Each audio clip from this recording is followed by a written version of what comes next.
जी नाज़रीन, तव्हांखे रेती में ख़बर ॾींदा हलाऊं तो रेती टू ॾेहरकी रोड जो कम हलंदड़ आहे, जंहिंमें नाक़िस मटेरियल इस्तेमाल थियण जा इंकशाफ थिया आहिनि, जंहिं ते शहरनि निशानदेही कंदे ॿुधायो आहे त हथ हणण सां बि पत्थर टुटी उखड़ी मथे अची रहिया आहिनि। हिन में डांबर जी जॻह ते कारो तेल इस्तेमाल थियो आहे, जंहिं ते शहरनि जो चवणु आहे त असां 15 साल हिन रोड जे तामीर लाइ जाखोड़ कई आहे, आवाज़ूं उथारियूं आहिनि, सियासी समाजी वर्करनि सां मिली असां ऑफिसरनि सां अॻवाननि सां इस्तदा कई आहे, जंहिं करे हिन जो कमु असांखे मिलियो आहे।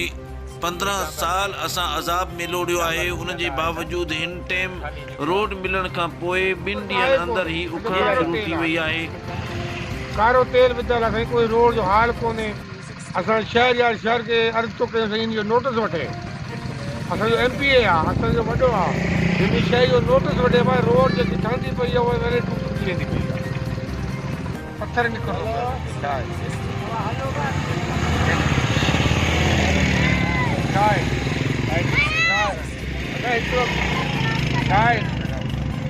कारो तेल आहे। अच्छा, छप्पड़ नाले का शइ कोन्हे।